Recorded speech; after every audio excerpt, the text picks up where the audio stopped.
گرانے نبوت کی طرف اللہ اکبر ذرا نظر دوڑائیے نبی صلی اللہ علیہ وسلم کے گھر کی طرف، اور پھر صحابہ کرام رضوان اللہ علیہ اجمعین کے دور کی طرف ذرا نظر دوڑائیے۔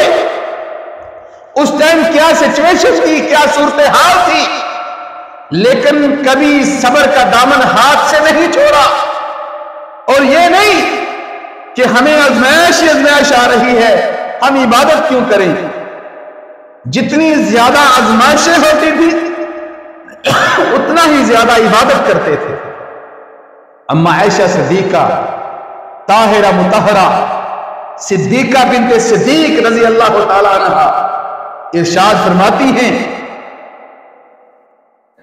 راوی حدیث ان کی بہن کے بیٹے حضرت عروہ بن زبیر وہ پوچھتے ہیں، اما جان ہمیں ذرا گرانے نبوت کے بارے میں تو بتلائیے، آپ لوگ کیسے گزر بسر کرتے تھے؟ اما جان نے فرمایا، کننا ننظر الہلال ثم الہلال ثم الہلال ثلاث اہلۃ فی شہرین وما اوقدت فی ابیات رسول اللہ صلی اللہ علیہ وسلم النار۔ فرماتی ہے، اے میری بہن کے بیٹے، تم گھرانے نبوت کے بارے میں پوچھتے ہو؟ فرماتی ہے 2 مہینے گزر جاتے تھے، 2 مہینوں تک گھرانے نبوت کے اندر آگ نہیں جلتی تھی، چولہا نہیں جلتا تھا۔ چولہا نہ جلنا، آگ نہ جلنے کا مطلب سمجھتے ہیں نا؟ جس گھر کے اندر چولہا نہ جلے مطلب کھانا پکا، کھانا نہیں پکا۔ اللہ اکبر۔ پتا ہے جب ہم بچپن میں ہوتے تھے نا، ہمارے دیہاتوں میں اما جان کہتی، بیٹا باہر جاؤ دیکھ کے آؤ کس گھر سے دھواں نکل رہا ہے، اور جس گھر سے دھواں نکل رہا ہوتا پتا چلتا کہ اس گھر میں تنور جل رہا ہے، پھر اس گھر میں جا کے روٹیاں لگانی۔ ایسے ہی ہوتا ہے نا، یہ دیہاتوں میں عام ہوتا ہے۔ اور جس گھر کے اندر چولہا نہیں جلتا مطلب اس گھر کے اندر کھانا نہیں پکا۔ اما جان فرماتی ہیں، میری بہن کے بیٹے 2 مہینے گزر جاتے، گھرانے نبوت کے اندر چولہا نہ جلتا، کھانا نہ پکتا، روٹی نہ پکتی۔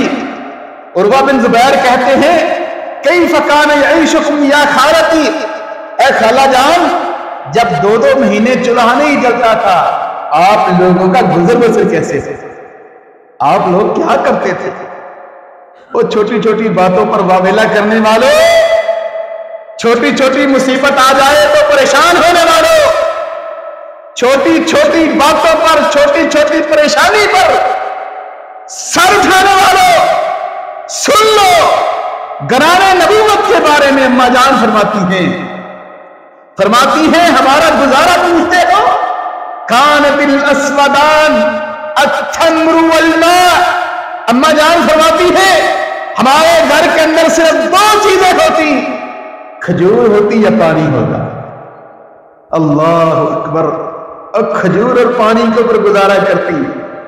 کھجور اور پانی کا یہ مطلب نہیں کہ جس طرح ہماری فریج کے اندر گوشت بھی بھرا ہو، پھل بھی بھرا ہو، چاولوں کی لائن لگی ہو، چینی کے توڑے پڑے ہوئے ہیں، پھر بھی پریشانی ہے، پھر بھی ٹینشن ہے، پھر بھی رونا ہے، پھر بھی بے صبری ہے۔ اور کھجور کے اوپر اور پانی کے اوپر گزارا کرنے کا یہ مطلب نہیں کہ کھجوروں کے ڈھیر لگے ہوئے ہیں۔ اما جان فرماتی ہے کہ کئی دن صرف 1 کھجور کے اوپر گزارا کرتا، صرف 1 کھجور۔